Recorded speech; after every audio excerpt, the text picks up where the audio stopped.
2, 1. Okay, hopefully that's working, and hopefully you can all hear me. Let me type in the chat. And let me share links. Let me do all the things. All the things. There we go. Boom. All right. Hi. Okay, so I thought that I would try this out for the first time. I've never gone live on my channel before, and I'm actually really nervous about it. Let me know if you can hear me and everything. Just, it says my mic is working, but I'm never sure. I'm not used to not having feedback in the headphones. So it's kind of odd. Yeah, hi to everybody. Hello. Yay, awesome. I'm glad you can hear me. So I'm super nervous about it. I'm not sure why, but I thought it would be fun to chat about fandom and have you guys be able to talk back to me and hear what you guys think, because I love hearing what you guys think, and replying in the comments and stuff is great, but it doesn't have that same interactive feel of actually talking. So I thought it would be fun to talk about something that came up a lot in the comments of the last video that I posted, which was Super Hulock. And that was being embarrassed in fandom. Oh, thank you. Thanks. The hair is all natural tonight. So I guess I just wanted to discover how you guys feel about being in fandom, because one of the things that came up in the Super Hulock video was people saying that they were embarrassed to admit that they were in Super Hulock as a fandom, Sherlock as a fandom, Supernatural as a fandom. So I wondered if any of you had any experiences with feeling embarrassed to be in a fandom, and if so, why that came about. Was it more an issue of not having people who were also into it to talk about it with? Or was it an issue of outside pressures? Because that was one of the things that people talked about, that they felt kind of embarrassed because everybody on Tumblr started getting really, really upset about it. And so they saw everybody getting upset and were like, oh, well, if everybody's upset, then maybe this isn't such a great thing to be into. I think I am mostly embarrassed at how obsessed I get with fandom.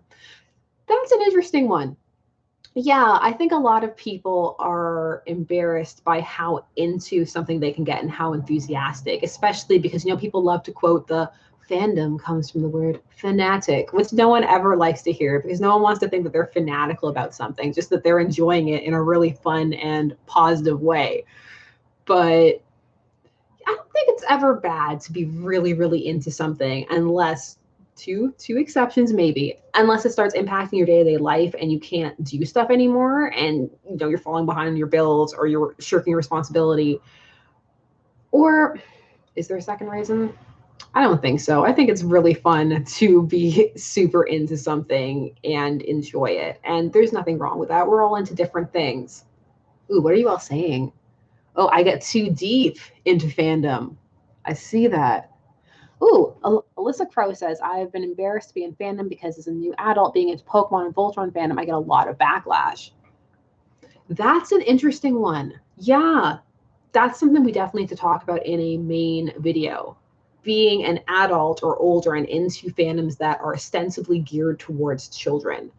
Although it can be argued that any show can be for anyone, there are definitely target demographics. So it's interesting existing in the sphere outside of that and seeing what that does to fandom. That is definitely more of a concern that's coming up more and more these days. Just how do we navigate that? And does it actually make a huge impact? Aw, Elron Thorne. Every time I get passionate about my fandoms, my parents lecture me about having priorities and how I need to get a life. Oh, no. Fandom is a life, Elron. Fandom is part of life.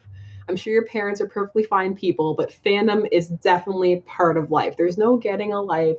Fandom is fundom, and it is part of enjoying everything. There's no shame. No shame with fandom. Actually, I was one of the things I really enjoyed talking about fandom with my parents. I was lucky, and they let me prattle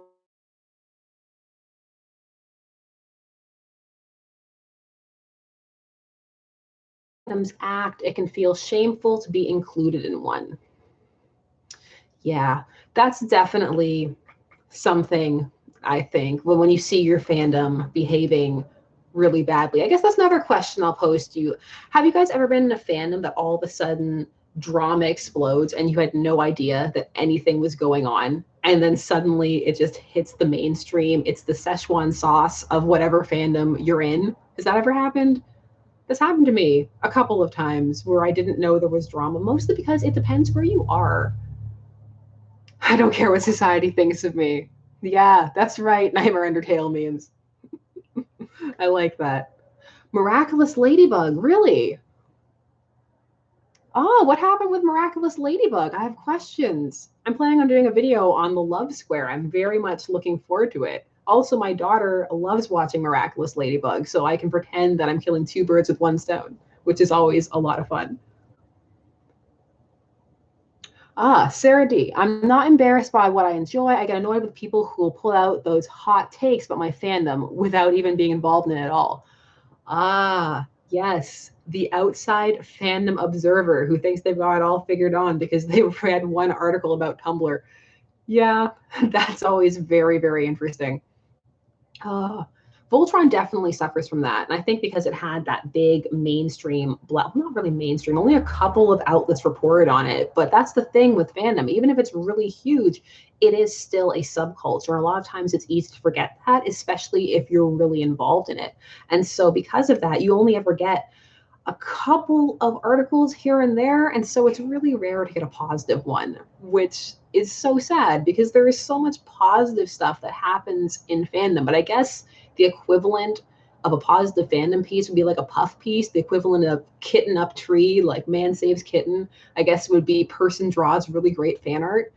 But I would actually love that. I would love to read an article about people drawing great fan art and then just seeing examples with links, because not enough people link back the original artist. That's a really big problem. They just take art and blah, put it out there. And no, come on, like it's not hard to link back. Just it takes 2 seconds. Just link back. Lady Mevy, ship wars get to me. I hate ship wars and ship bastards. Someone gave me hate for shipping Sidon and Link. Ship wars are no fun.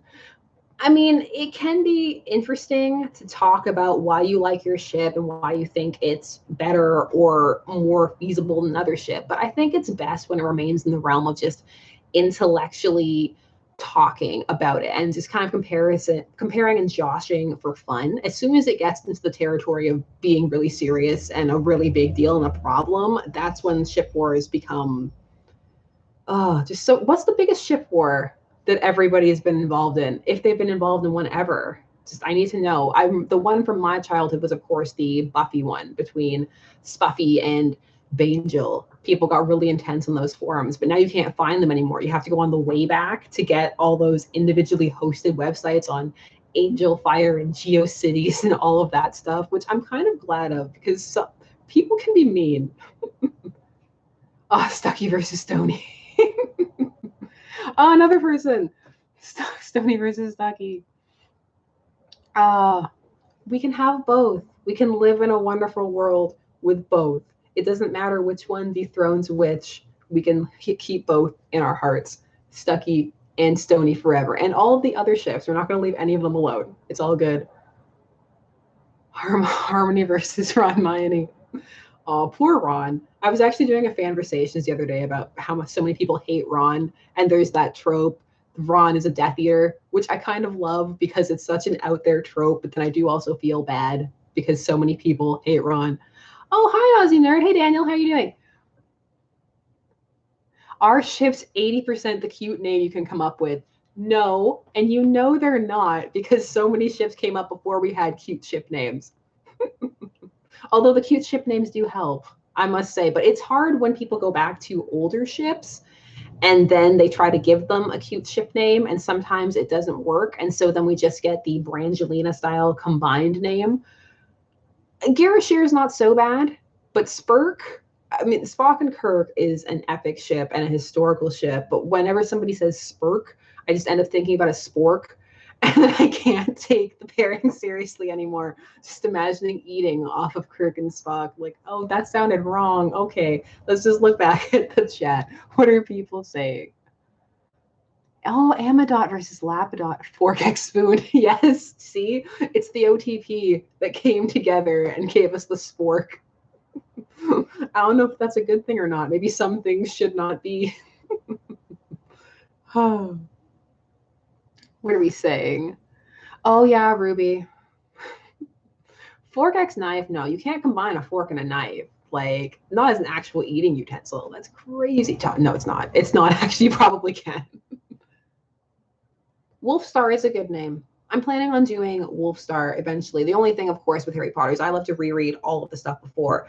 And also, the vote going on Patreon, I think Grindelwald X Dumbledore is currently winning. So that's going to be a fun one to cover, especially because we have the new Fantastic Beasts coming up. And we'll get to cover all of the controversy with how they're going to portray that relationship in the film versus how J.K. Rowling said their relationship was. And all of that, which means we, of course, get to talk about one of my favorite things, what J.K. Rowling says on Twitter and at cons and in interviews, because it is ever changing and ever growing and ever shifting.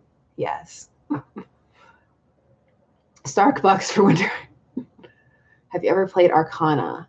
No, I have not. I don't get to game as much as I used to anymore because of the baby, obviously. I actually have a bunch of games that I bought at the Steam sale, and I'm just waiting for time. I even had this fantasy that I was going to play some of the games that you guys request ships from, and we would play through it. And instead of doing a Shippable Moments episode where we just have moments like the Destiel stuff, we would actually play through and play the moments. And I thought that would be so fun. And I was like, when am I going to have time for that? Hopefully in the future. I hope so, because that would be, ooh, Shaver, I'm so distracted by the chat. It's really exciting to me. Have you accidentally been in a ship war? I'd say I actually ended up on the fanlore page for my Kylux video. So sometimes I'll get cited in the Kylux shipping war by accident. That was not intentional, but I'm still super stoked to be on the fanlore page. That was one of the big highlights of my early videos. I was like, oh, fanlore, I've made it. So it was really good. What is your favorite? Oh, I have so many questions. Okay, let me save all the questions. Do you like the Arrowverse, Harper?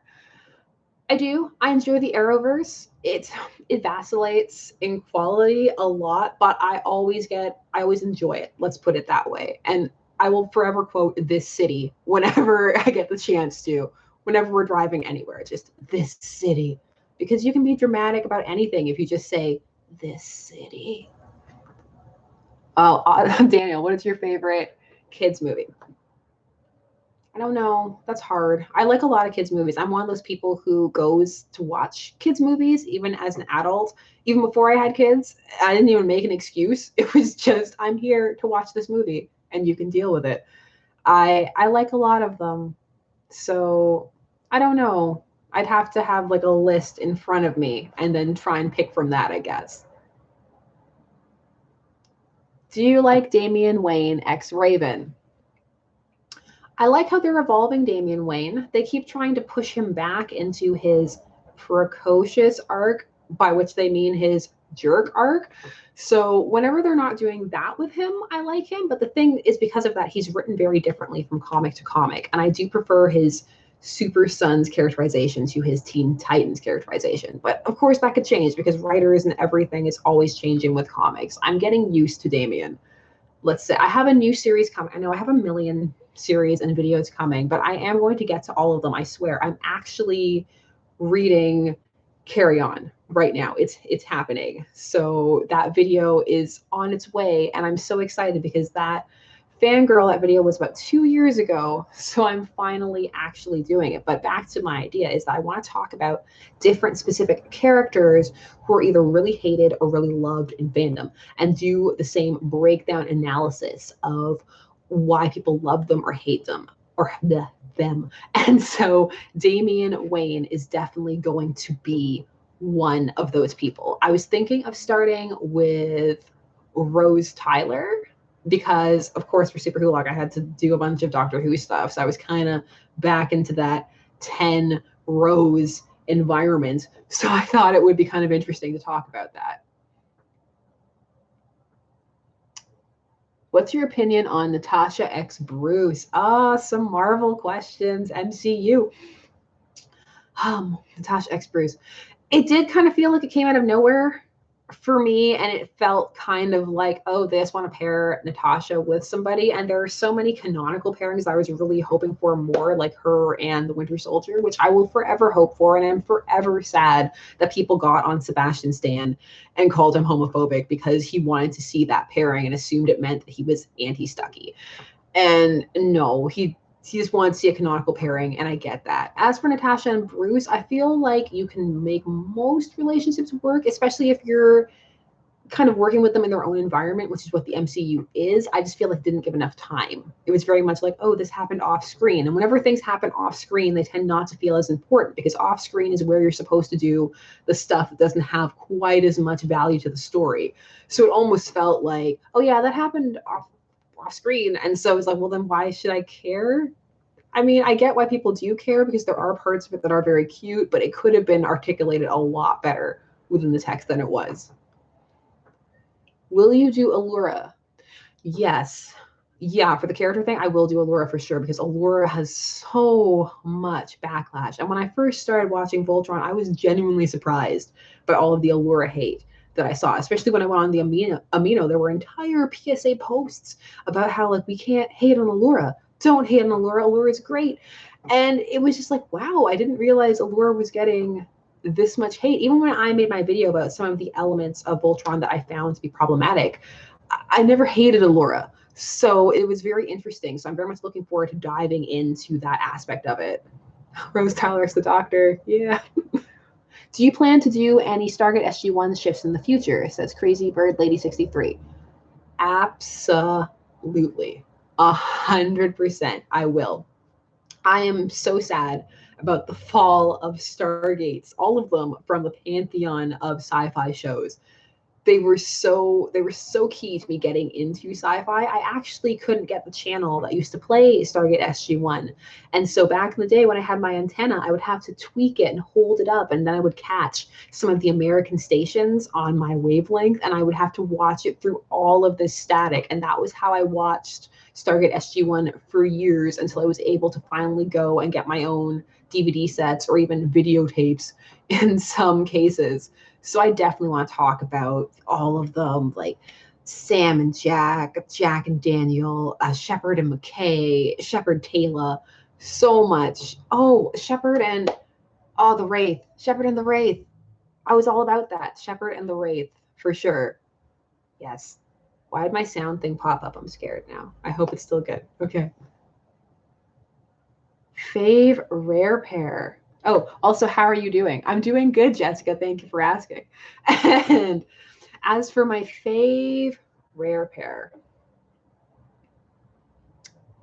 it's probably Damar and Kira from DS9. It makes no sense. I have more rare pairs that I think are much more feasible and probably better. But whenever somebody asks me that question, that's always the first one that pops into my head, even though there's so much wrong with it. And I know, but I don't know. During the last arc, I really started thinking about it and liking it, even though there's a lot not to like about it as well.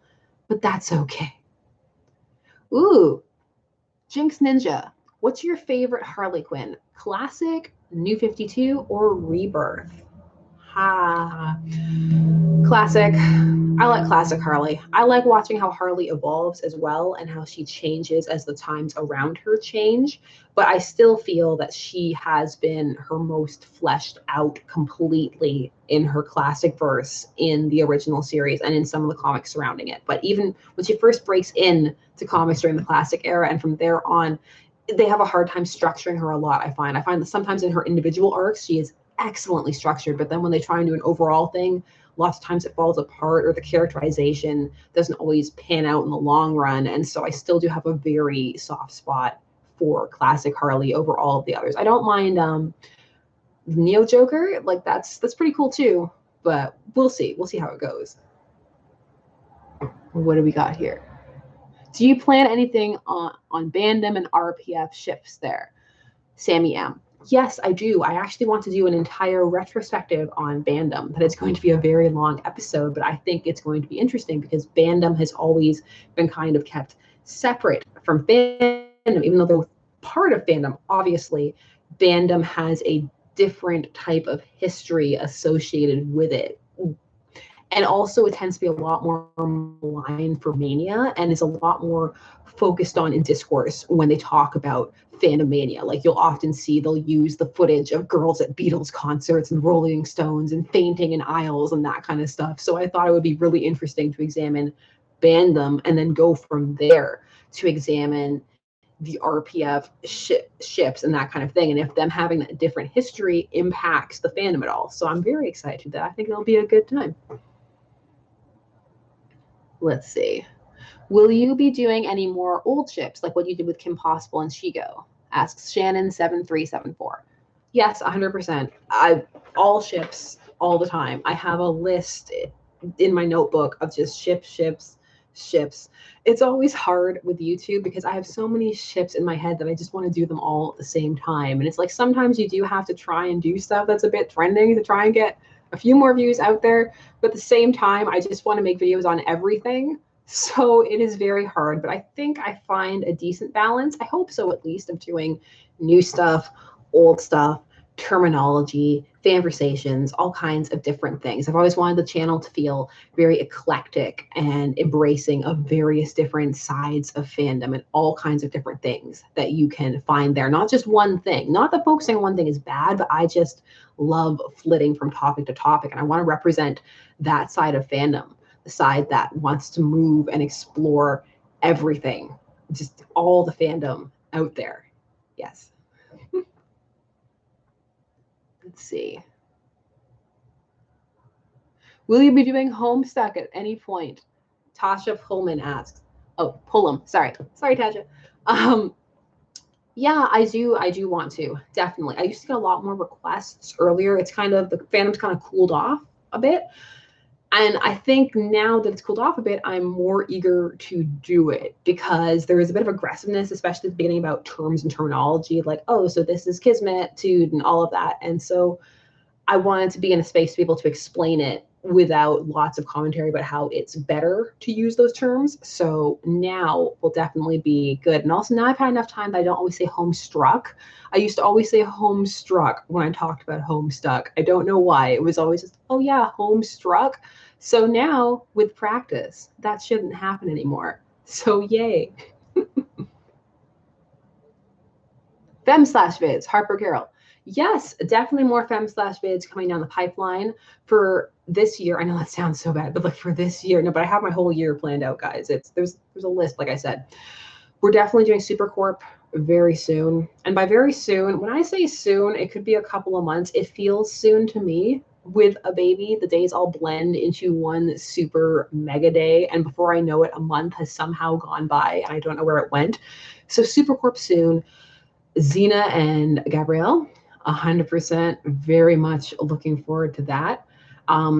The phenomenon of Disney Femslash, both the manips in vids and the fan art and stuff like that, I'm very excited for lots of the stuff that I have coming up in that arena. It's going to be a very, very good time. If I'm feeling self-indulgent, maybe even a Sleeping Warrior video, but we'll see.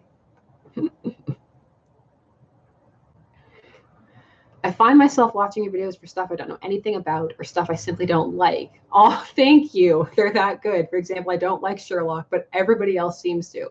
Not everybody does. You're definitely not alone in not liking Sherlock. There's a large contingent of people who don't like Sherlock.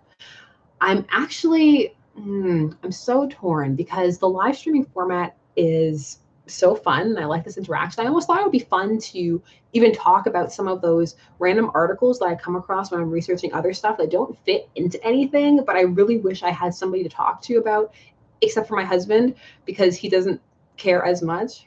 Bless him, he does try, but there's some things he just does not care about. So, for example, I came across an article where it was Martin Freeman had talked about how he didn't think there was going to be a Sherlock Series 5, partially because of fans and fan response, and how fans had made making Sherlock not fun. And I thought that was so interesting. And I thought it would be so interesting to discuss whether fans can ruin fandom and how different that sounds coming from other fans versus coming from an actor. Even though I can totally understand how, from a production side, you could end up thinking that way. So it was just a very interesting experience. And I was like, man, I wish I had people to talk about this with. I actually wanted to do kind of a weekly live stream segment, because sometimes with videos that require a lot of research, I don't always have the time to get a video up on time. And I want to always have something coming up weekly. And with Fanversations, like, they're great and I love them, but I understand that it's a lot of a lot. So I thought this would be a fun way to maybe talk about some other things. So let me know in the chat if you think that's an interesting idea or just something that you would be into, or we can streamline it and make it work, because this is a conversation, as Phil DeFranco says, but I actually mean it. Oh, that was shady. I didn't mean to be shady. I'm talking fast. Yeah, let me look at the... Is it like how fans ruined Frozen? Oh, you're making me laugh. That's good. I remember when Frozen was everywhere and people thought it was never going to die. And I was like, oh, give it time. And then it did, except for once, which jumped on the bandwagon so late. And now whenever I rewatch, I'm going to have to live through the Frozen arc. Oh, the Frozen arc. I know some people like it, and there are parts that really work, but that are such pandering that it's just is, oh, it doesn't age well. Especially because they're trying to have the actors act like characters in a Disney movie. And a lot of that's very cloying when it comes to live action. It really is. Yes, Daniel, all the shade. Yes, exactly. Fan influence and what that means, because fans do have an impact. Although I think for Martin Freeman to say that it's only fans is a bit disingenuous, because those, like him and Benedict Cumberbatch, were drifting to other projects long before fans got to the extent that they did with that fandom. I mean, he says that instantly fans jumped on that fandom and was super popular, and that is definitely true. But the zenith of that fandom, I would say, was still growing through season 2, but the friction, they never fully resolved that. I don't think people's critiques against season 4 are entirely unfounded either. So I think to brush them aside as just saying that fans can never be pleased because the show was too popular and whatever we did wasn't going to work definitely glosses over a lot of concerns that people had with series 4, for sure. Aw, thanks, Vincent. I know I'm gonna try and find decent times to do them. I'd love to do them during the day when we have proper lighting, but we'll see. We'll see what my daughter allows. So, what future conversations am I excited about? Oh, so many. Okay, so I have a backlog of about 20 conversations, you guys. There are so many coming up. Actually, the one with Daniel about Harry Potter, I'm really excited about. I have one on Yaoi that I'm really excited about. I have one on gaming that I'm really excited about. So there's a bunch that I'm really excited about. Yeah. Jessica Salguero asks, cartoon ships. Can you do cartoon ships? I can do all the ships. Yes, I don't really have many restrictions when it comes to shipping. There is like animated, non-animated, that kind of thing. That's fine. There's stuff I'm more reticent to, and places I don't really venture. But yeah, on the whole, I have a very much a ship and let ship policy. Very much that I practice what I preach. Definitely. Spidey. Joe again is just yelling Spidey pool. Are you watching any current or old anime or reading any manga? And what are your favorite ships? I'm actually reading Akira right now. I started getting the giant trades, so I'm very excited for that, because it's of course very different from the adaptation. I remember when they said they were going to adapt it into a live action film with Joseph Gordon-Levitt. Does anybody remember that? It was years ago, and then it didn't happen, and I was sad because I will watch anything with Joseph Gordon-Levitt in it. So forever sad. Does Ron Weasley need love? Probably. He probably needs some love. Oh, so much chat. Do you go to cons? Asked Lady Mevy. I do. I mostly go to the ones up here though. So the Toronto cons, I'll go to those. I really enjoy cons. I'm very shy. I know it may not seem it, but I am extremely shy. So I can talk to artists and stuff like that. But if there's any actors, I can't do it.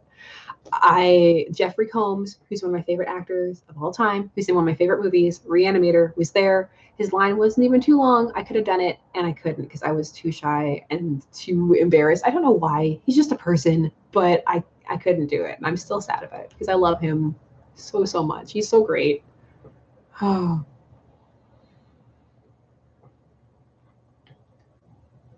Let's see. Would you do Toxic Fandoms Part 2? I actually, okay, again, with the series that I have planned that will happen, they'll happen. I wanted to examine fandoms that have turned toxic and like exactly like Super Hulock, a history of that. I want to do that with other fandoms because I find that so fascinating to examine what has happened.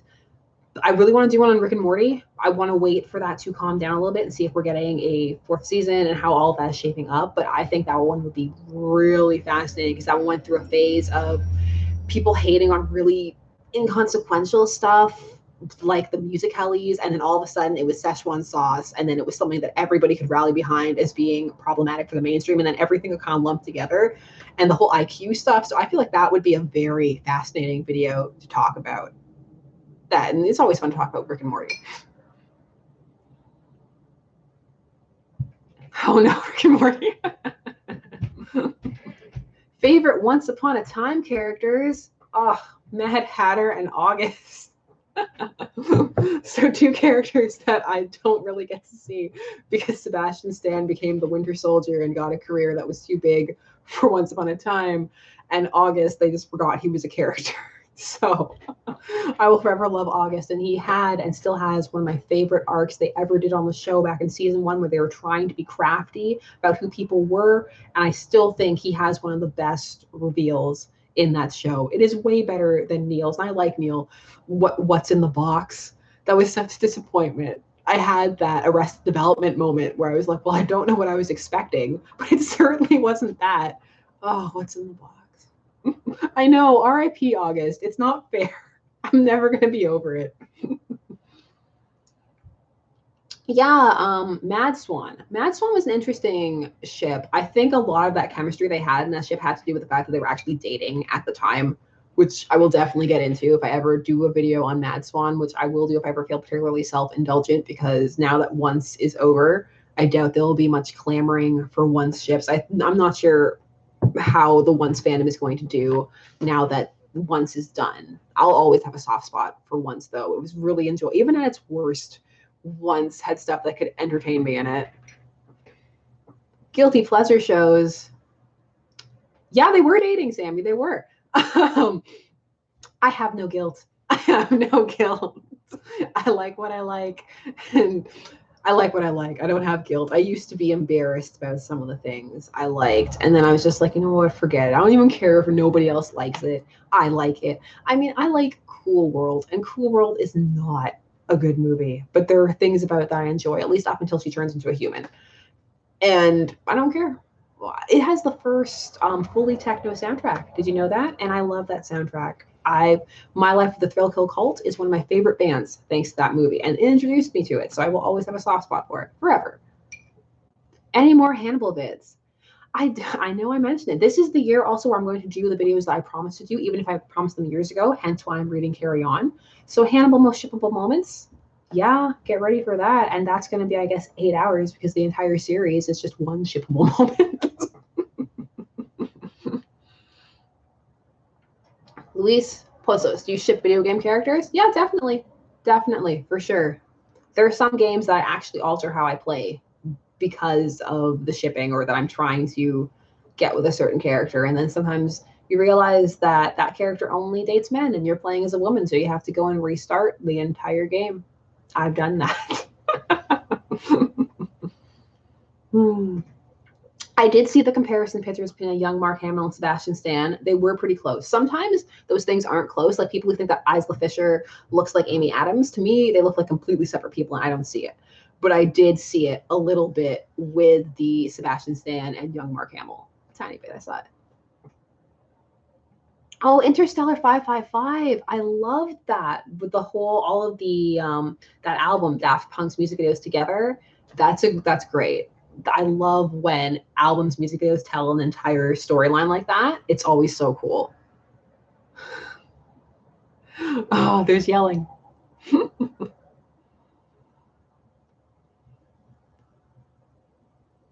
Oh, Cecilia, what didn't you like about Fangirl? What was disappointing to you? I need to know. Tell me. Tell me. How do you feel about real life people ships like Markiplier and Jacksepticeye? Well, I did that video on them.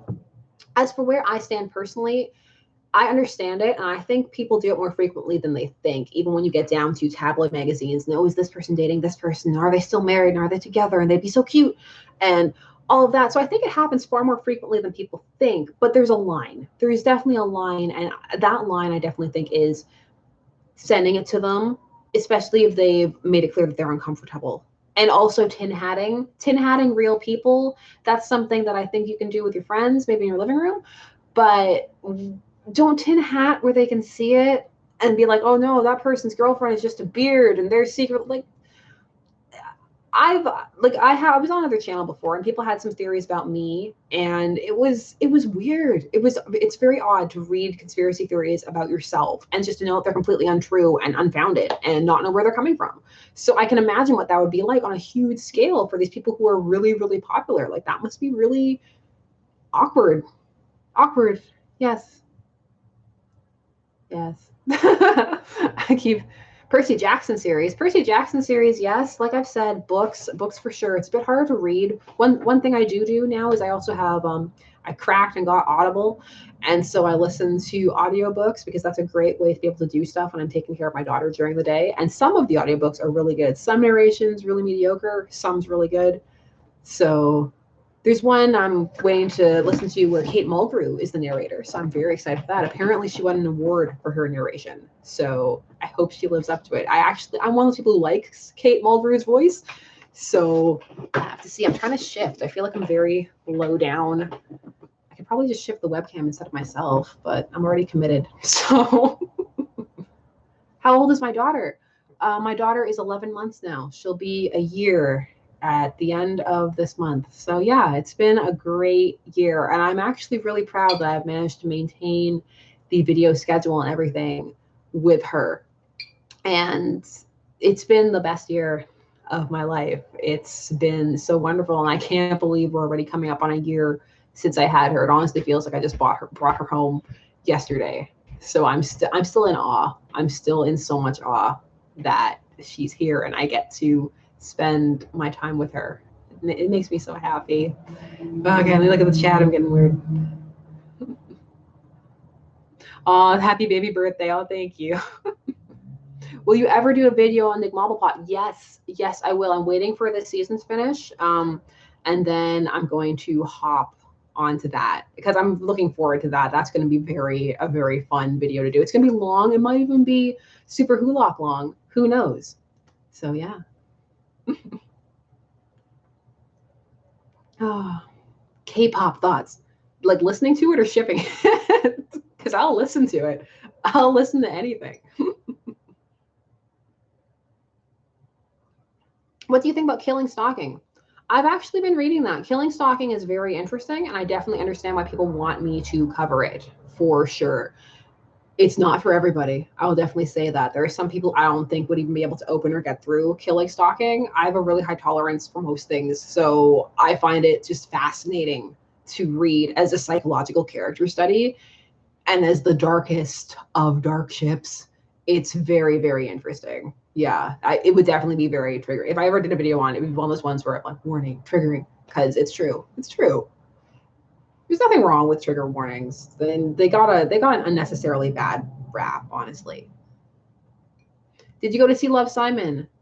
Not yet. Not yet. I plan to sometimes because we can't always get a babysitter. My husband and I have to go see movies separately. It's always really funny. So he'll go one night and I'll go the next night, and then we'll talk about it. Hopefully we can go together. That would be great.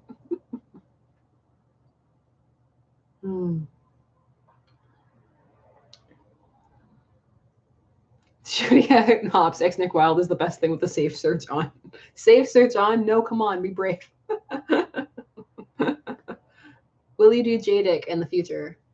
Probably. I'll probably do a lot more bat shifts. I try and branch out as much as possible to cover as much ground. I try to do comics, TV shows. I want to get more into the books. I'll try to get more into the games. I like to cover all of the aspects because there is so much shipping out there. It's not just one genre or one type of medium that produces shipping. They're even shipping for musicals, podcasts, all kinds of stuff that has different ships that I would love to talk about because the cultures do vary from different sources. And so that's also fascinating to examine.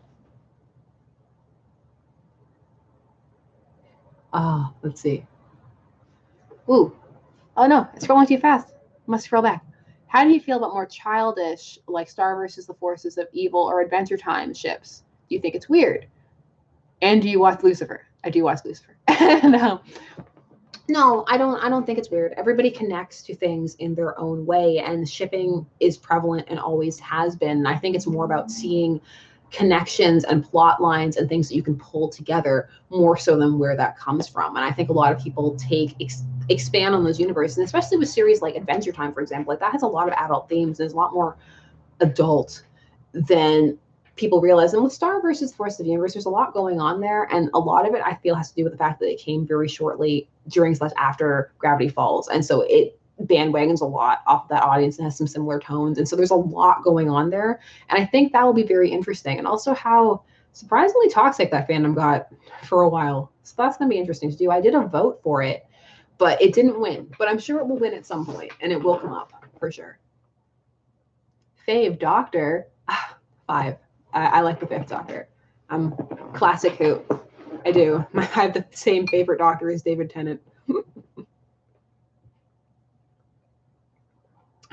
Will you do more queer baiting? More videos about queer baiting?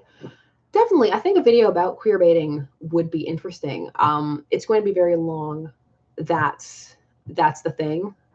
For sure. I was actually planning to do one, and then or the gay did one at around the same time, and I was like, well, he already did it, so I'll wait for a little bit. And his video is good, and I love his videos in general, and hopefully we'll do a Fanversations one day. We'll see. But it's in the works. Like with me, so many things are in the works. They're actually happening though. I keep saying that, but I feel like people don't believe, but it's true. It really is.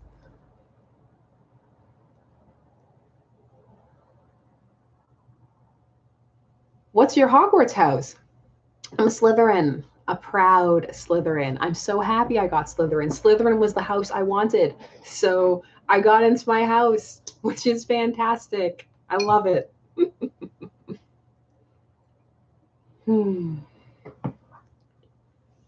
Slytherin, I know, see? Slytherins. Slytherin is a maligned house with a poor reputation, with people always saying bad things about them and putting negative expectations on them. Come on. There's so much cunning and ambition are underrated. I'm a muggle. Yes, represent.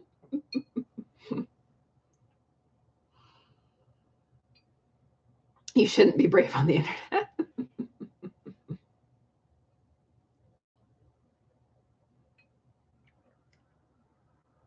Do you consider things from SW video games to be canon? Canonicity. Canonicity is interesting. There's so many different. Do you know that the Star Trek fandom is still debating whether the animated series is canon to this day? Like, sometimes if you fall down that rabbit hole of canonicity, you can get so bogged down in whether something is canon or not that you can almost lose track of what you were enjoying as fun and fandom in the first place. So I enjoy discussing those things, but I don't want to fall too far down that rabbit hole. I'm already down so many rabbit holes. I can't fall down too many more. There's no more holes left. Oh, I see all the rave. Hey, Hufflepuff.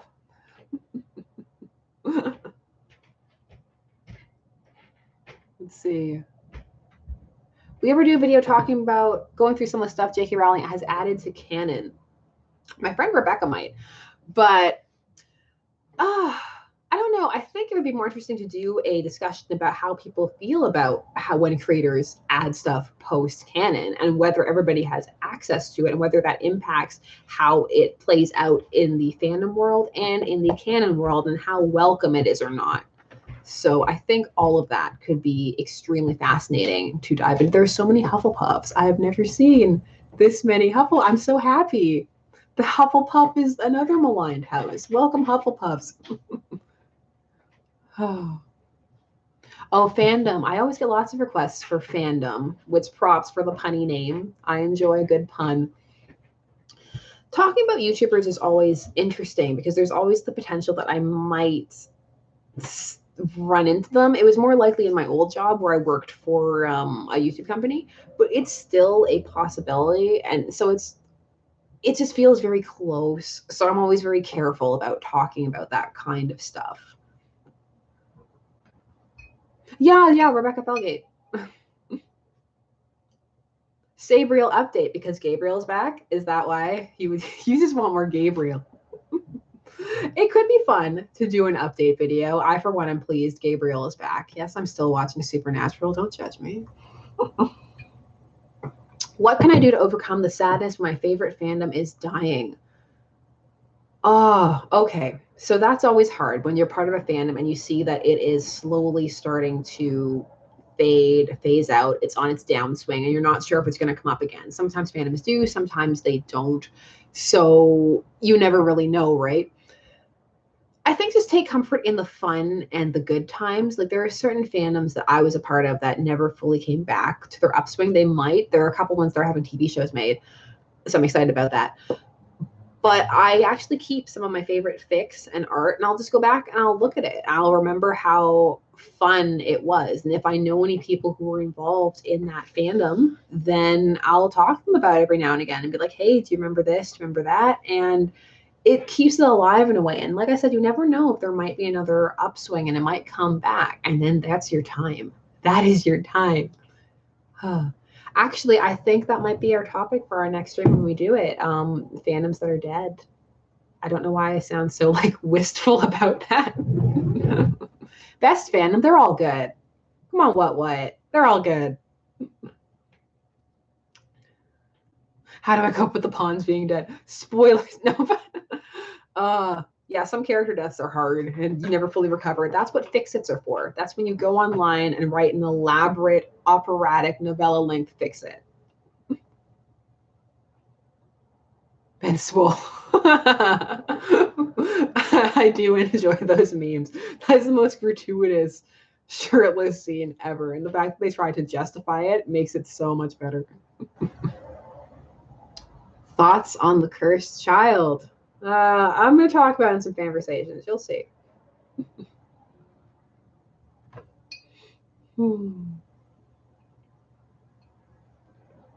Oh, Boys Love and Yaoi. I'm actually doing a conversations on that. So that's going to be an interesting one to cover. It'd actually be an interesting one to cover in general because of also the different cultural expectations and how to deal with traversing that when you're talking about a different sort of fandom. We talked about that a little bit with Victory, not as much as I would have liked, but maybe we will when Victory comes back. So yeah.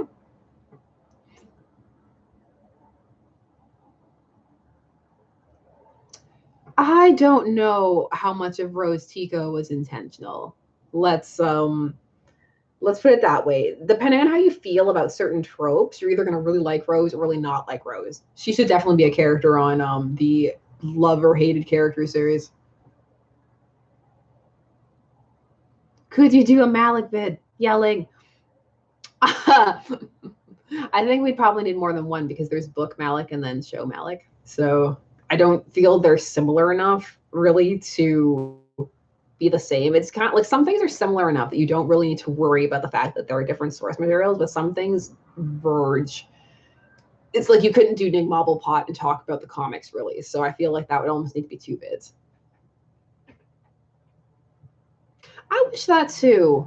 I feel like there were more blind characters in the 90s, and then all of a sudden it just kind of stopped. I need more than Jordy and Val Kilmer in that one romance movie that's really awkward.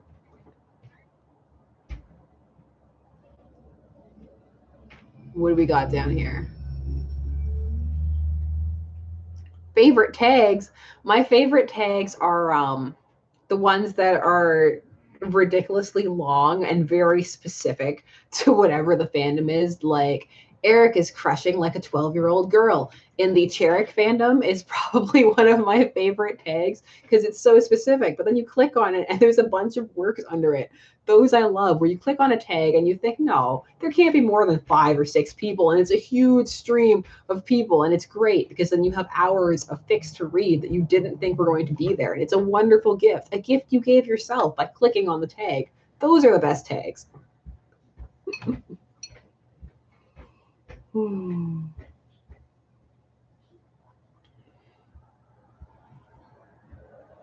Favorite fem slash. Favorite fem slash. That's hard because like when I did my Q&A, I talked about how I don't really have favorite ships. I just kind of cycle through ships that I enjoy and then always return to. And so I'll always come back to them just constantly just for enjoyment, because sometimes they're relaxing. I think when I come back to the most, I actually really enjoy Sleeping Warrior from Once Upon a Time. I thought they had great chemistry. I actually thought that's where it was going, honestly. And then it didn't. And so I must forever live in the realm of fan fiction. But I really enjoyed it. And then it kind of spilled into some Disney phlegm slash crossovers that people did that incorporated just pure Disney aesthetic. And that was fun too. So I really liked that. Hux's Cats video was fun. Personal opinions on Kylux? I don't really have one. I'm sorry. I know, like, I don't have personal opinions on all of the videos on the ships that I talk about. I'm not as involved in all of the fandoms that I talk about. It really varies. It varies from things that's partially purposeful, because it's easier to maintain that level of scrutiny and non-bias in a fandom that you're not currently as involved in, which is why it's also helpful for me, the fact that I cycle through fandoms so much. And so I always try to do a fandom that I'm not currently like gagging over. So yeah, because I'm always gagging over some fandom. I love crossover ships, Devin. I love I love crossovers in general. I collect crossovers. I was actually, when I first started this channel, I was going to have a segment called Crossover Corner where I reviewed crossovers and how feasible they were, but that didn't happen. Maybe it will. I don't know. I'm not promising, because then I'll feel compelled to do it. I don't know if you want it. Have you ever heard of Dirk Gently? Yes, I have. Book and series. I watched the first season. In the second season, not quite as into it as the first. Still sad it got canceled.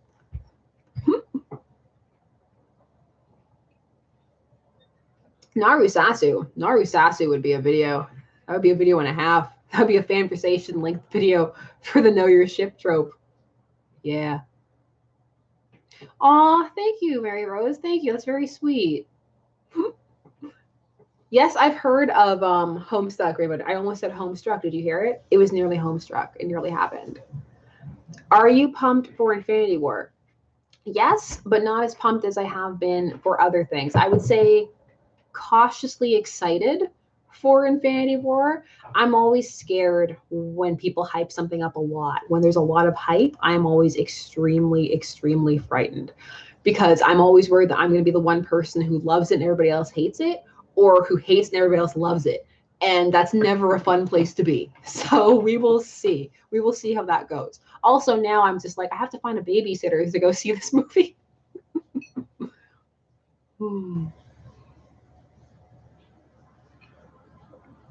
Is it bad? Oh, is it bad to potentially enjoy? Is it bad to enjoy potential outcomes for characters? For me, that would be Dick Grayson as a Talon, which is kind of popular. No, I don't think, like, that's almost like enjoying an AU version, but specifically for one character. I think that can be extremely interesting, especially if you feel it would be not necessarily an improvement, but just an interesting narrative arc to explore. I think that's great, exploring all the different narrative arcs, especially if you think they're not potentially going to be explored in canon, because there's so much that could be great story fodder that doesn't get a chance to be explored, especially in comics. Yes, I did hear about the Maleficent and Evil Queen ship. What am I looking at? You heard the controversy about the trailer for Fantastic Beasts' second movie. Yes, I did see that controversy. There's been so many controversies about that movie, so I kind of love that part of that is apparition, because you have the whole J.K. Rowling said that this relationship would happen, it didn't, and you have apparition. So I just love seeing the different types of fans and all the different reactions you can get to trailers. Actually, that's a very interesting question, I guess. Trailer reactions. How do we feel about them? I feel that people react very quickly to trailers these days, either very positively or very negatively. And they are often not reflective of what is even going to be in the movie, yet alone the tone of it. So I don't know. I don't put a lot of stock in trailers. Do you guys? Do you guys put a lot of stock into trailers still? Because there's so many times I've gone to a movie and the scenes aren't even in it. So I can't trust them anymore. Which character would I ship Freakazoid with? Who could handle Freakazoid? I don't know if many people could handle all that freak. That is hula girls. I'm tempted to say Harley, but I feel like that's so cliche. That's so cliche. What do you think about Riverdale? Do you think adaptations have a duty to keep characters in character and universes canon-esque? I don't think they have a duty to. I think it's definitely helpful for maintaining their fan base. And yet at the same time, if you do something completely different, then you may actually create something that's not better, but more appealing. Kind of like how I love Starship Troopers, the film, more than Starship Troopers, the book. And it's a completely different tone and take on that book, the film adaptation, that is not trying to make the same message as the book is at all. Young God Amy. Thank you. Any chance you might make Ahsoka Azula vid? Maybe. I think it would be very interesting to do more of those Avatar videos. I also want to do some about the book 4 air and stuff that happened at the con with the baiting that I didn't get a chance to talk about in the video because it was already long, and at the time I was a bit more concerned about making videos too long. I've gotten over that because I really feel that it's better to just present as much information in it as possible. As I said in Super Hulock, I'm not a huge fan of breaking things up into part 2 and 3 unless it's absolutely necessary. I just prefer to receive information all in one chunk, and I find it awkward to do almost the 90s style, like last time, which was 5 minutes ago, we did this. So I would just rather do it all at once and get it out there. Oh, you love the long videos? Thank you. A Dante, Dark and Anti video for Septiplier? I don't know, though it would probably be easier to talk about than Septiplier because then we're just talking about their personas. So that's completely different, really. Hollywood and Jessica Rabbit ship. I have seen that. And it is understandable, them both being cartoon animated babes from around the same time period. So, yeah, I can definitely see how people get into that for sure. Oh, could you do a video on the kill your gays trope? I was actually thinking about that the other day, especially after they released that article on Tara and Willow on the Mary Sue website. Definitely. Do you think Bolin and Cora was a missed opportunity? I think Bolin in general was a missed opportunity. After that love triangle, it just really felt like they didn't know what to do with him.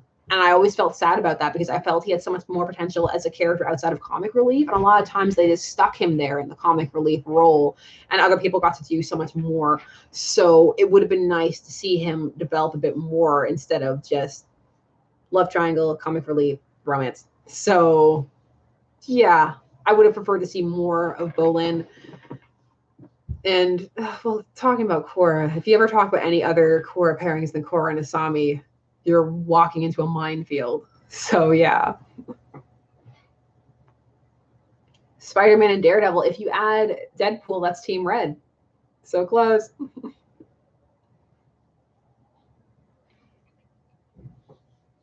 Is there an Elicity? Of course there is an Elicity video. We've got to talk about Elicity. I want to do an entire Elicity retrospective, just like I want to do a Captain Swan retrospective, because it would be so interesting to talk about these ships that people feel derailed entire shows.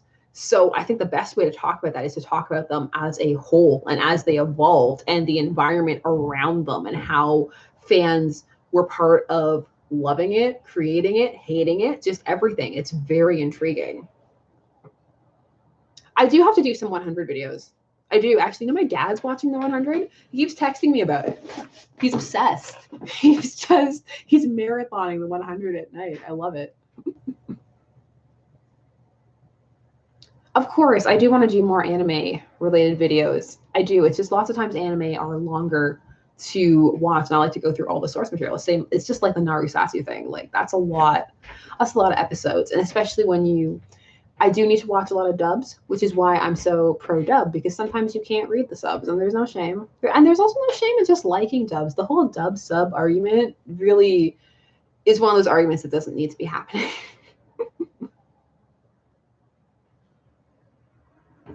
Do you watch? Yes, I do watch Legends of Tomorrow. My dad watches everything. My dad's such a fangirl.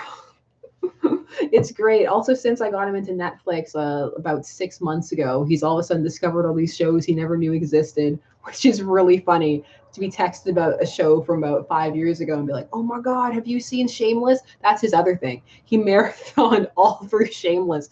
I got so many texts about that. He was like, "Oh my God, Jerome's on Shameless." I have been getting a lot of requests for it pairings, especially following the new film.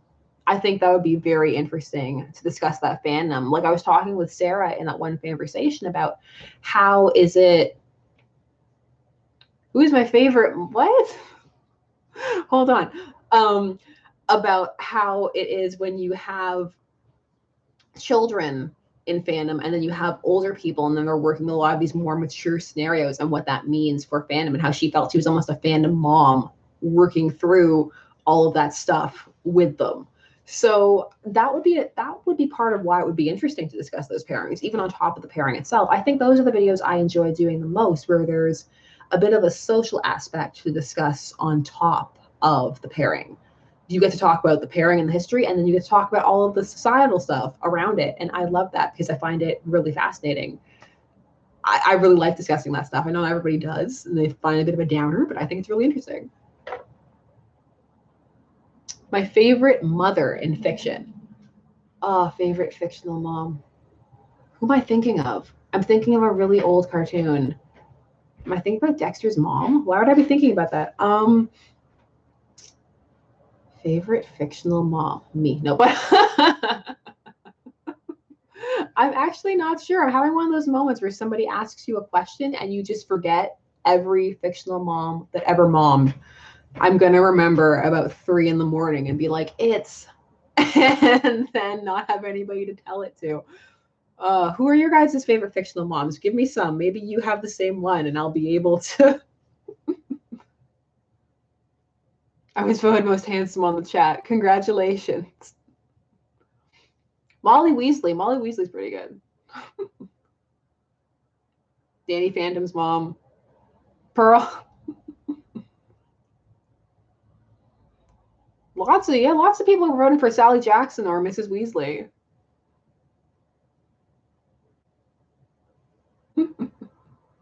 There's no clown. You can't trick me. Oh, you like the format? Oh, thank you. I'm glad. I'm really enjoying it too. It's a lot of fun. I get to actually talk to you, just actually respond in real time. I'm really enjoying it. I was so nervous. So I'm so glad you guys are enjoying it. There is a door behind me.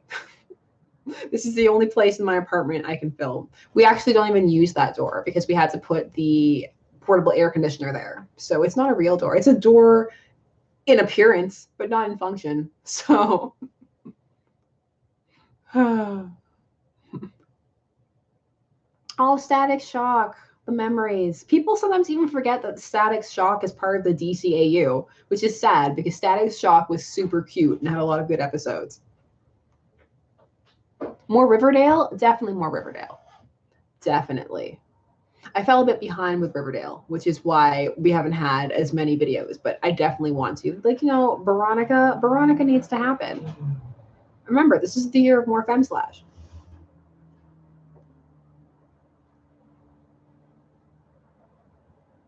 Favorite fan animation? I love fan animation.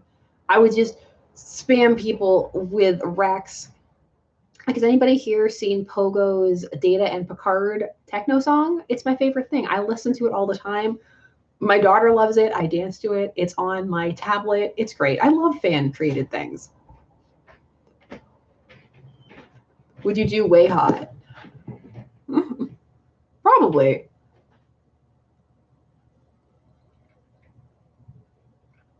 No, it is. Even when you collect it together, they count it as it. Like, there are a bit of plot holes, yeah, but it counts. Just like the Zeta Project.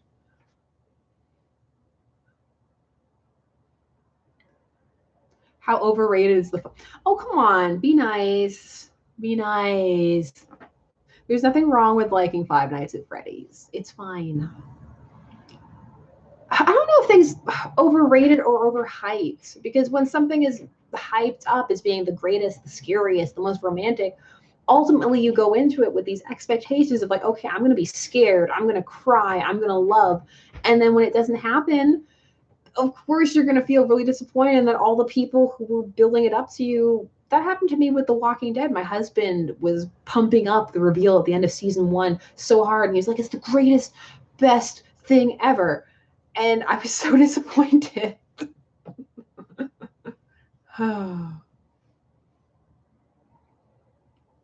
Do you watch Glee? I have seen Glee. I did see Glee. That's the thing, exactly. With overrating, everybody's opinion on stuff is different, and what's overrated to one person might be perfectly rated to another, or even underrated. Another great example is the Super Hulk video that we did, where I talked about how it was this huge, massive fandom. There are tons of people who were like, I've never heard of this. And that's why I mentioned in the video that not everybody knows about all the stuff that's happening in fandom, depending on where you are. And so for some people, Super Hulk was this huge, overrated juggernaut they couldn't escape. And for some people, they didn't even know what happened. So it really depends on where you are. No, come on. Dylan, don't be ashamed to love TOS. It's good. The Born is the best. I'll never be ashamed, even when it's at its most cringy. Like the episode where him and where Kirk and that chick switch bodies. That episode. Where they blame the fact that she's unhappy on the fact that she had ambition. And I still love that show.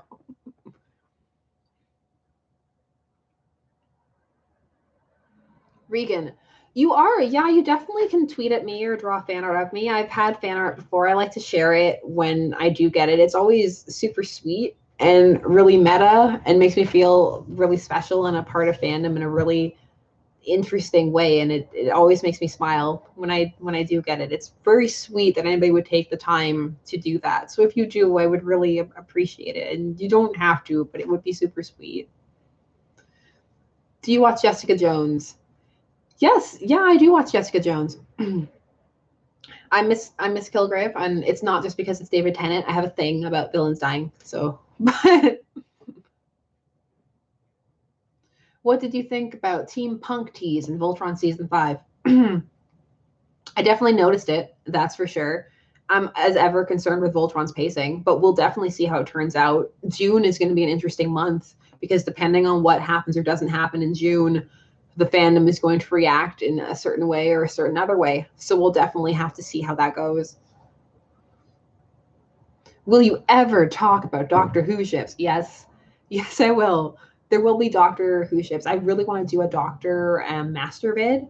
I think that would be really, really interesting. The only thing with Who is that you have to cross so many generations, but I guess only if you do the Doctor and the Master or certain ones like that. If you do the Doctor and Rose, you don't have to go as far back. But what's the fun in that? Let's make it complicated.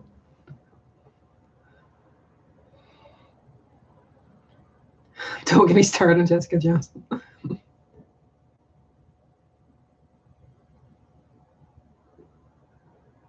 Whoa, whoa. Will you do anything more within the Tolkien world? Probably. Probably. I definitely do have a soft spot for some of the early burgeoning fandom when the first films were coming out. And they're going to do, I think, they're going to do that new series. So that could lead to a huge revival, which would be very fascinating to see. There are a couple of series that are coming out that I think could lead to revivals. There's also the Vampire Chronicles series, which is giving me life. So I'm very excited for that. Will you do any more horror ships? I think so. That video was fun. And I might actually do an update to that video because there's some stuff that I didn't address and some critiques that I think could be discussed, not of that video, but of the ship itself that I think would be interesting to discuss because it wasn't brought up in the initial video. I do like doing updates to things.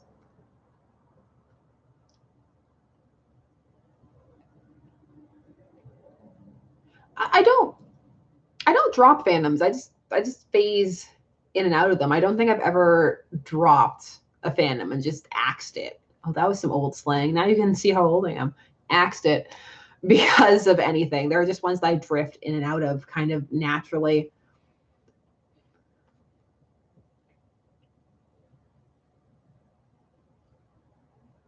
Oh, Jack Harkness. Yeah, always time for John Barrowman and Jack Harkness, for sure. Will you do more videos on how the mainstream reacts to fandom/fangirls? I think so. I definitely think so, because I think it needs to be talked about more. And there's nothing more frustrating than when you read the fandom articles that even appear on the fandom sites that give you fandom news, you know, IO9 or so, Mary Sue even.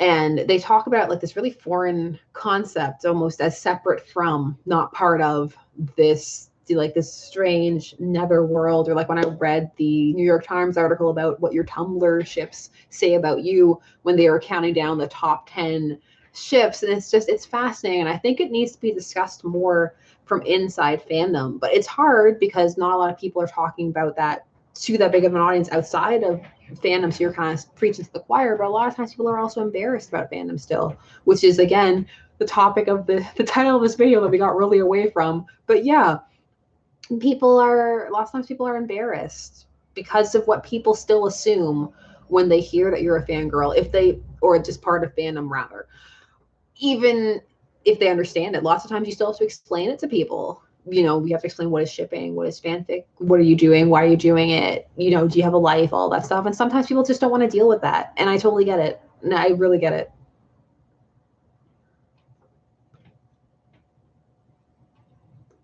Yeah, definitely old fandoms for sure.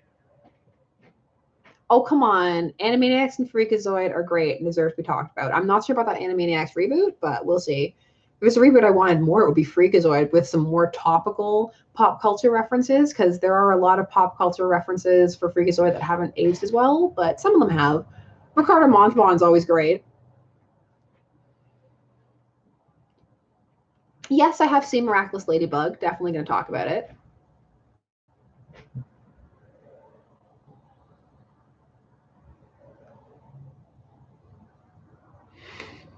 I get embarrassed bringing up my Castdale ships to people. So you mean all of them?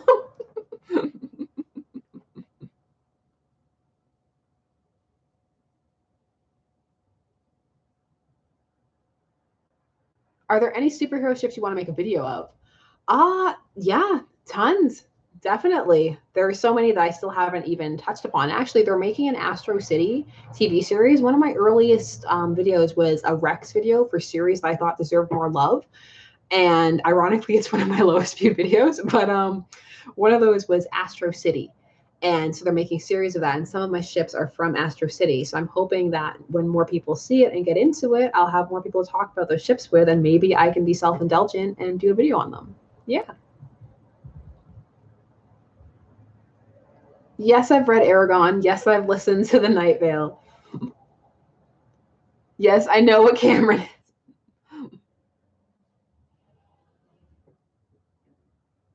What do you think about underrated ships? Um, it depends. What define underrated though? As in there's not enough people shipping it, or when you bring it up, people don't think it's a good ship? Like as in underrated as in small, or underrated as in even if there's a decent amount, people think it's a frivolous ship? Because I guess there's many ways to take that, like what underrated could mean in that sense. Either. Um, I guess it depends. Like I enjoy diving into those ships. Sometimes I enjoy diving into them if the fandom is okay and they're not being pressed down, or they don't feel that they can express themselves. If it's just that there are less of them, then sometimes it can be fun to even go into the smaller ships and just see what the rationale is behind it, because there's a lot of decent stuff that can end up being buried because people just don't end up looking for it. But that's fine. Like people don't have to look at ships that they're not into.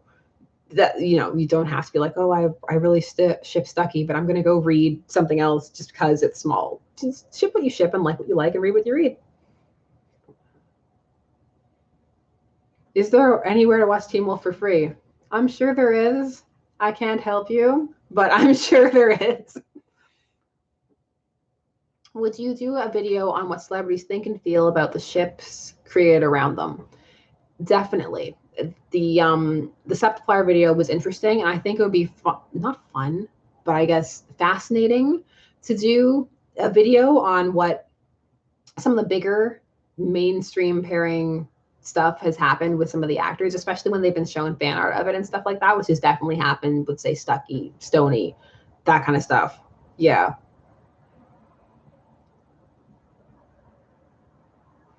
Is there any such thing as overshipping characters? I guess you could say that if some character becomes a bicycle, maybe some people can feel that that's overrated and they're tired of seeing them everywhere. But I guess that depends on how you feel about the character. Because if you love the character, then you won't mind. If you hate the character, then it's going to be the worst thing that ever happened to you.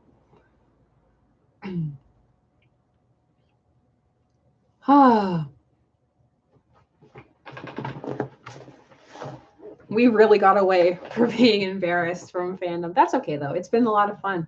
Next time, I think I'll pick an article or something. And yeah, actually, do you guys want it next time? This was a lot of fun. I would definitely love to do this again. I was inspired a bit by Rebecca Felgate because she does this every Monday and it's really chill and really awesome and I really love it. So I thought it would be fun to do something similar, but just chatting about fandom and stuff like that. Okay, yeah, awesome, great. I would love to do it again for sure. Next time then we'll have a bit more structure and focus and we'll come and I'll have a tab open with an article or a thing and then we'll go from there. An article or a thing. You see, it's more structured already. Oh.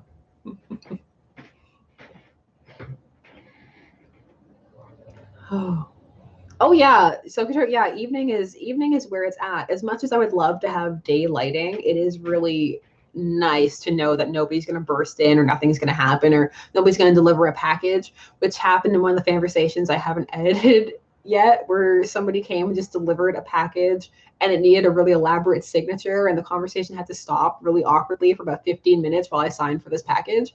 So that's not going to happen now because it is 10:35 at night.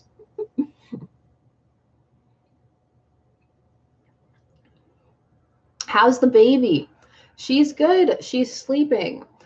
She still doesn't sleep through the night. I actually had my baby around the same time as Felicia Day, which I think is cool, not because I know her, but just because I like Felicia Day as an actress. So it's kind of cool to think like, oh, our daughters are really the same age. But my daughter still doesn't sleep through the night, which is really, it's hard because it's been 11 months, but fingers crossed that one day it'll just happen. I mean, some babies like to sleep, some babies don't like to sleep. We'll see.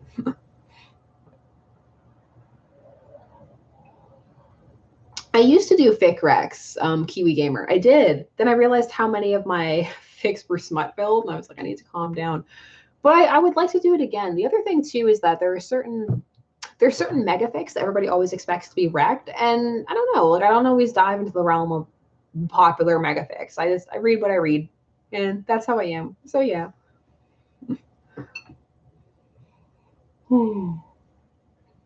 There is a ship fic X-rated about Hogwarts having sex with giant squid. I didn't need to know that, Daniel. I didn't need to know. Any favorite crack ships? Definitely anything. Oh, hold on. What's a megafic? A megafic is just a giant fic that is, it doesn't necessarily need to be long, but it's a fic that everybody in fandom seems to kind of know and is like the fandom fic. Like, for example, Voltron has Dirty Laundry, which is the Clance fic that everybody loves to reference. As for crack ships, I like anything that involves people's clothing. So if it's like Doctor Strange's cloak and Sherlock's coat or something like that, something really random, inanimate objects, like, I don't know, cargo shipping, it amuses me.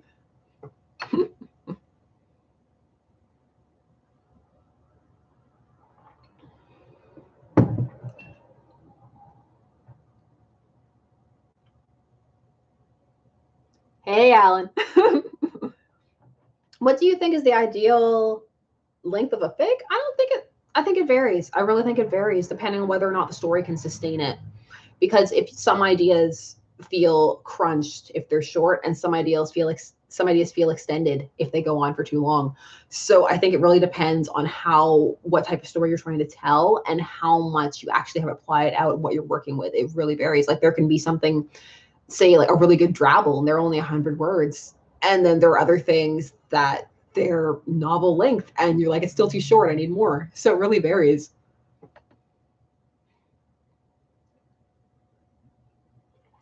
See, even people here know Dirty Laundry. It's just one of those fics. People know it. Even if you look up Clance, you actually Dirty Laundry just pops up in the search. because it's just that big of a fic.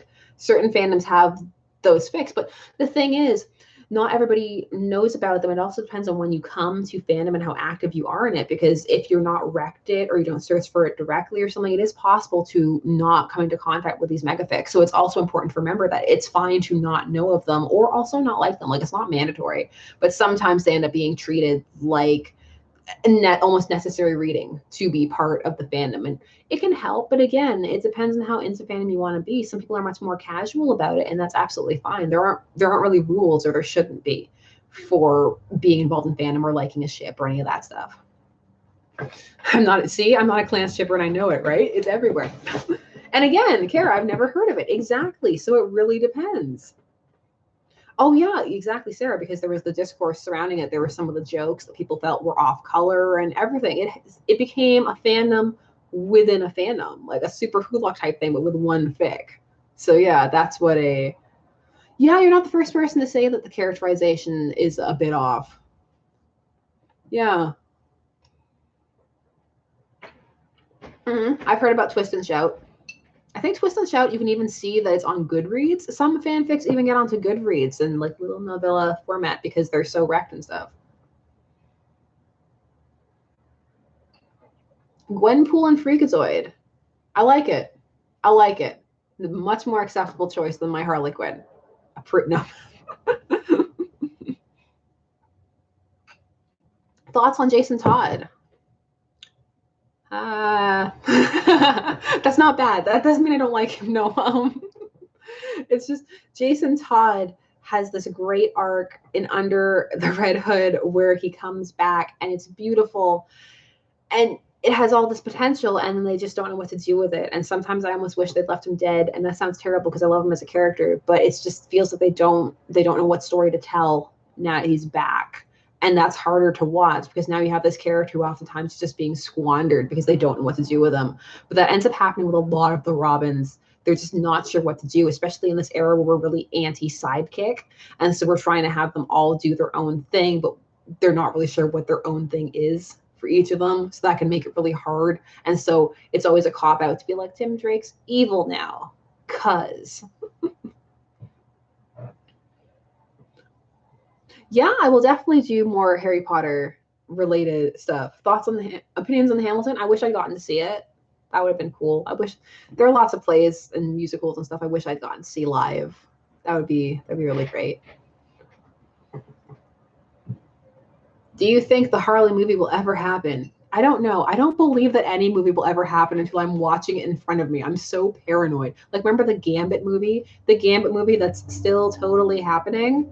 Yeah. Remember that Deadpool animated series that just got canceled? I don't trust anybody. I don't trust anything until it is on my TV.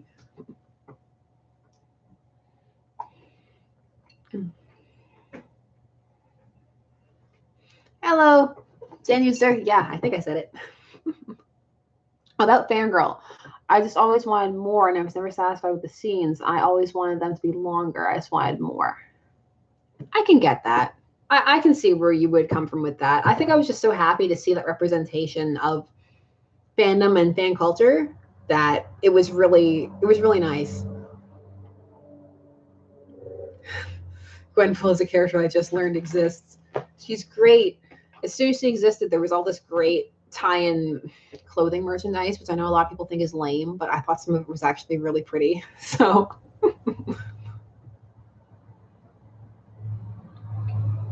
I have heard of Blood the Last Vampire, yes. Oh, Parkspawn. Oh, that takes me back. Parkspawn. Oh, good times for the Spider-Man series that people really don't like. Okay, can I tilt it down? I can, sort of, ish. Not really. Now it's worse. Okay, I'm just going to stay up here. Next time I'll have a better chair.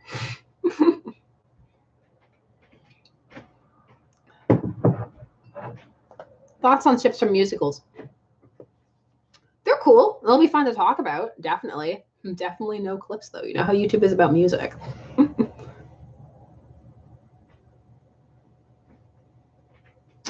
Well, Victory's already canon, really. I mean, they've even the creators acknowledged that it is canon. She's surprised because it seems to be only the Western world over here that doesn't seem to be acknowledging it as the canon that it's intended to be. It's as canon as it can be for where it's coming from. So a video on the legality of fans selling merch and stuff would be really interesting because it varies so much from region to region and how sometimes you can only sell it at cons, how much of it you can make, when does it infringe, how. Does anybody remember for Firefly when they made fans stop making the Jane hats because they were going to manufacture Jane hats, even though the Jane hat became popular entirely through fandom because the episode in which Jane wears his famous hat was not actually aired during the original run. It only became popular through fandom. And then when they saw that, then they started making their own Jane hats. Does anybody remember this? Am I the only person who remembers the Jane hat fiasco? Because I definitely do. And I went to an auction because there's a yearly auction here where they play Serenity and they auction off film merchandise and stuff from the set and that kind of stuff for charity. And they were definitely selling a Jane hat. So I was like, that's not an on-set Jane hat. You can't trick me.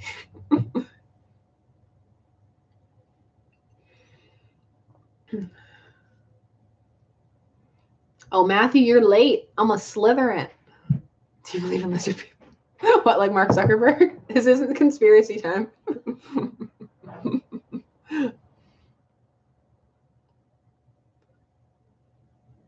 Oh, that's a nice cup. Thank you. It's a Winnie the Pooh cup. Have you played Persona 5? No, I haven't, unfortunately, but I did talk about it a bit in conversations with my friends who had played it extensively and was really into the shipping from it. So that's going to be fun to get up.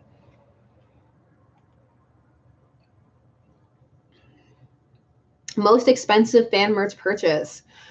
I think my most expensive one actually is the Farscape poster that I had in the room when I used to film in the room that is now permanently my daughter's room back there. I love that poster so much because I love Farscape and it was such a beautiful piece of art that I couldn't say no. There was actually someone at that was at, oh my God, what con is that at? Oh, anyway, there was somebody who had painted a giant spacescape with the DS9 station in it. And I wanted it so much, but it was $200 and I couldn't. I was like, I love this painting and I would gaze at it, but I wouldn't gaze at it $200 worth. So I have to say no.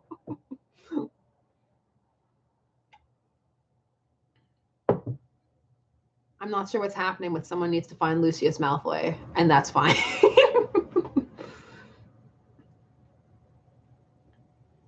Oh yeah, Barry / Oliver. I've definitely seen that bouncing around, both inside the Arrowverse and outside. Even though outside the Arrowverse, you'll find Hal Ollie, or you used to a lot more. The landscape, of course, in comics has changed. I mean, the landscape is still really trying to make Hal interesting, and the quest to make Hal Jordan interesting is far more fascinating than he is. Oh, that's so mean. I'm so sorry if anybody loves Hal Jordan. I don't hate Hal Jordan. He's just not as interesting as they wish he was.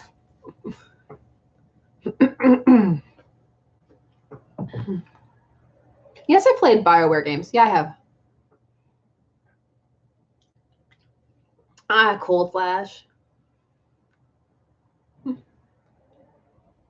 Oh, opinion on Toriel from The Hobbit.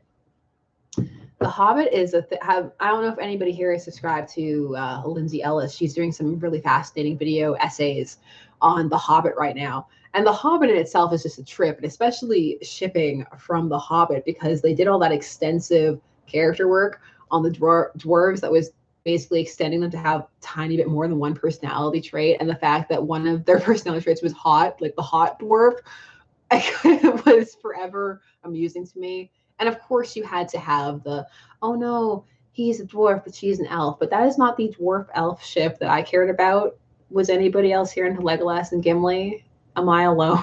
So many of my fave fics were purged or deleted. I'm forever sad because that was before I realized that you needed to print this stuff out or it was gone forever. And so, forever sad about all my Legolas and Gimli fics I will never read again.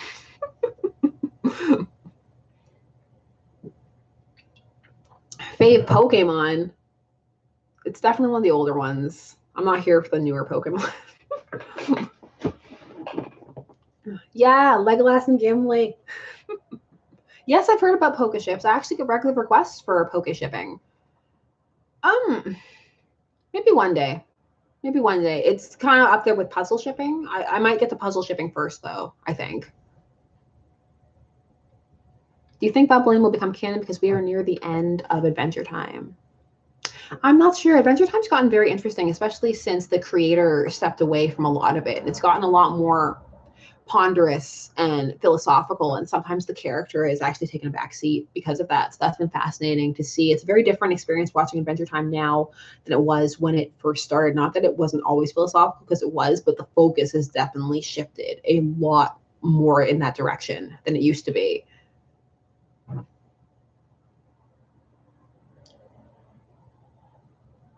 Puzzle shipping is Yu-Gi-Oh! It's Yu-Gi-Oh! Ships.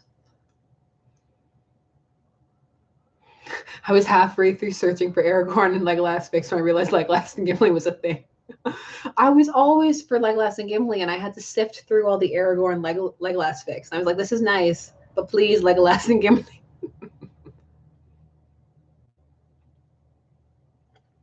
Will you do a video on Snape? Oh, Snape. There could be several videos on Snape. Remember the vampire Snape theory? Vampire Snape headcanon theater? That was great. What about the Enterprise D x Enterprise E? Enterprise. Enterprised. Oh, I don't, is that lame or good? I don't know. It's getting late.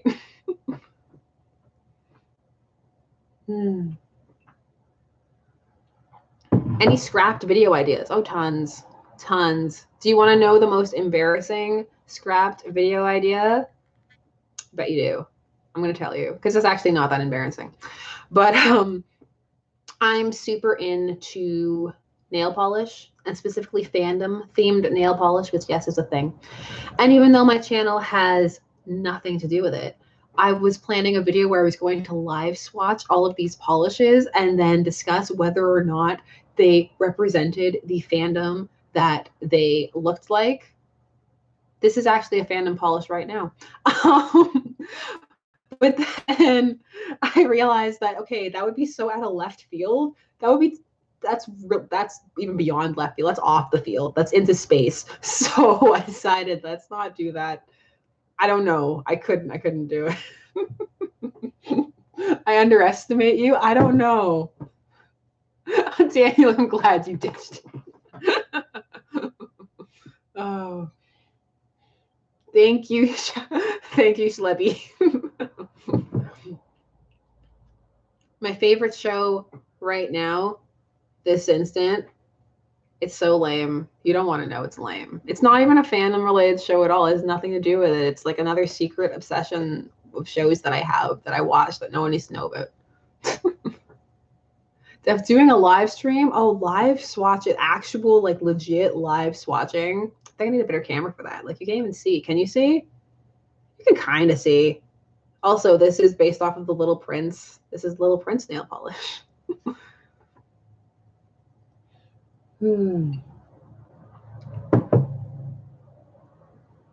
Is there a show you think has gone on? Yeah, there's a show I think has gone on too long. It's the show everybody thinks has gone on too long. It's The Simpsons.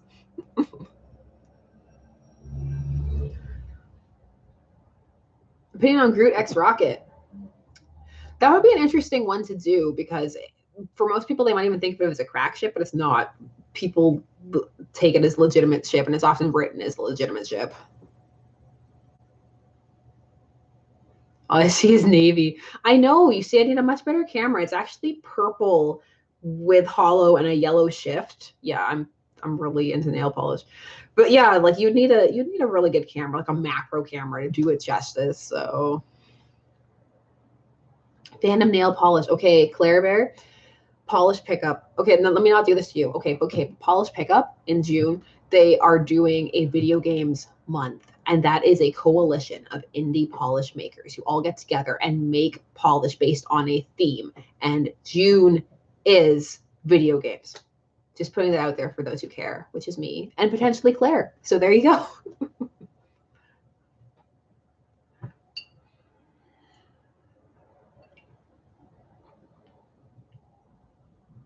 What is your opinion on crack ships that become ships that are taken seriously? Fascination. That is always so fascinating. That almost happened with Captain Charming. And I kind of wish it had, because I had a fan video idea that I would make if it ever became legit, because there's enough there, especially in the clips and the way they acted, that you could maybe do something with it. So I'm fine that it stayed mostly a crack ship, but it would have been interesting. I see there's a lot of cold flash love happening. Oh yeah, Leonard Snart. Yeah.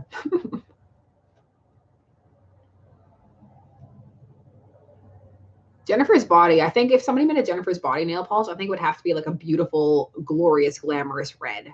Just with some kind of shift, like a silver shift. My secret dream is to be an indie polish maker, by the way. It's not a secret anymore, I told you. All 98 of you. Now you know. You know the secret. That's the real secret. Forget that Oprah stuff. Oh. Super family update vid. That could be really interesting. I think I might wait until post Infinity War to see who lives and who dies. Is there anybody you want to die in Infinity War? Questions. Like, seriously. I need to know. Was a Series DS9 no TP? I don't tend to have no TPs. I find that there are ships that Thanos. Yes. I find that there are ships that are more feasible than others, but I don't have any straight up no TPs. Captain America in all caps. What did Cap do to you? No, I can understand wanting Tony. No, Tony.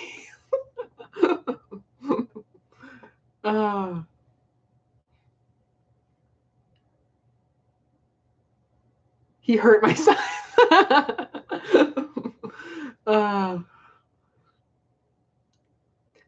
He had, okay, true. I will take that. He has done a lot.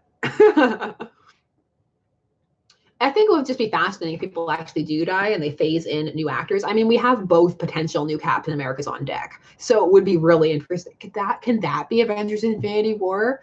It's just Bucky and Falcon fighting over Captain America's shield. That's the movie I need in my life. You are noticed, Anne. I notice you. I know, not Loki. I actually really enjoy Loki on a character level. Which Chris? I know there are 4 Chris's.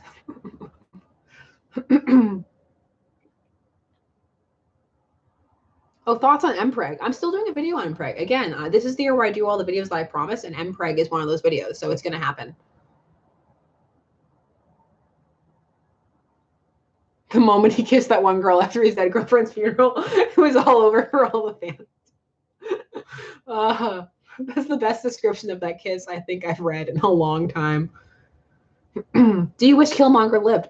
Yes. I prefer when villains live. 100%. I think that it opens up more story potential when they do live. There are exceptions, like a Jason Todd, but Jason Todd also had a long run and he wasn't a villain, really. So I think when a character dies, it should be because you can do more narratively with them dead than alive. And I think that happens very rarely.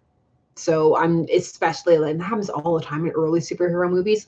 Spider-Man 1, where they killed the Green Goblin, William Dafoe, best Green Goblin ever. Still not over it.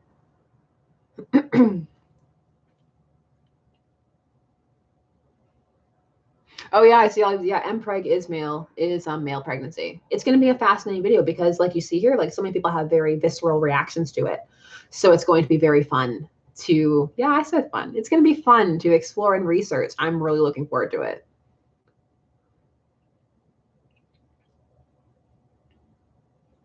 Oh, T'Cheric? Actually, T'Cheric is part of the vote on my Patreon right now. Eric Killmonger slash T'Challa. It's great because someone actually asked me if that was T'Challa slash Eric Leshner, which now I kind of wish it was. So,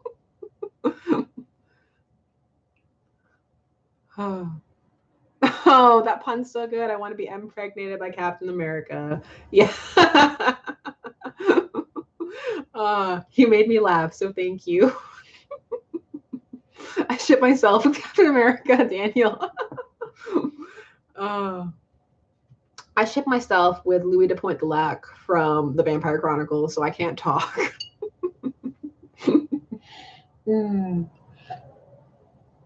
Oh my god, Cloud Strife and Sephiroth, the memories. I ship myself with Julian Bashir. I don't blame you. I don't blame you at all.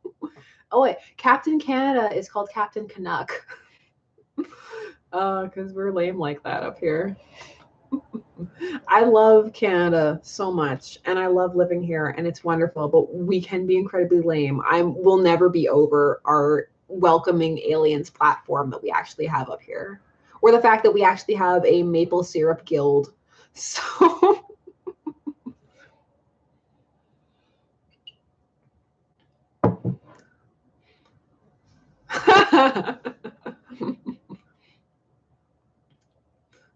like maple, we do kind of have a maple syrup mafia. It was a thing for a while.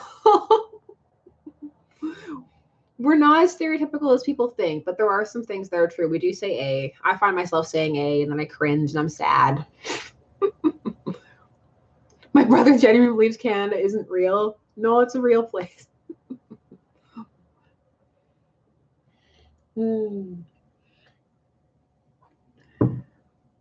We are lame and sometimes our weather sucks, but it's a great place with great people. Agreed. Great place, great people, and we love to complain about the weather.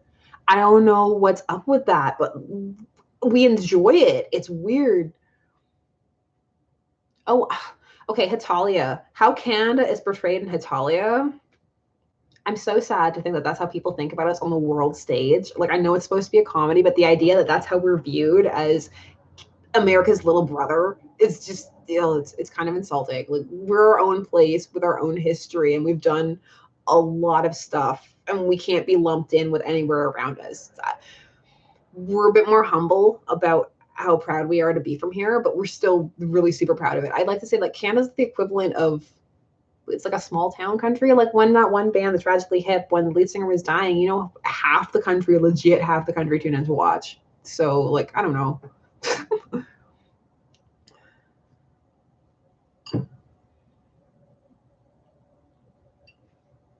Canada's Hufflepuff. I'm a Slytherin living in Hufflepuff then. Are you watching Steven Universe? Yes. Yeah. No, I never hopped off the Steven Universe train. Yeah, the joke in Hitalia is that kind of like Canada is like viewed as America's little brother, and people forget about Canada a lot, and sometimes they mistake Canada for America, and like once you move to Canada, you become a Hufflepuff. What, you cross the border and they just give you a Hufflepuff uniform? Will you do a video about Leonard Snart / Sarah Lance or Captain Canary? Probably, just because the ship name is great. Is there a fandom you want to get into but don't know where to start? Not anymore. I got over that when I got into comics, because that was really daunting, and just going through and learning all the canon and everything was super daunting. But once I broke that barrier, never afraid of anything again.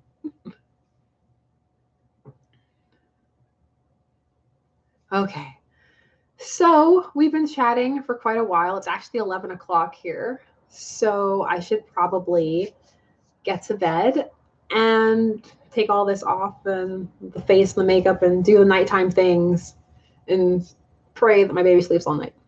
So I want to say thank you for hanging out with me. It was a lot of fun, and we will definitely do it again, and more structured, more things, and we'll see how it goes. So good night, everybody.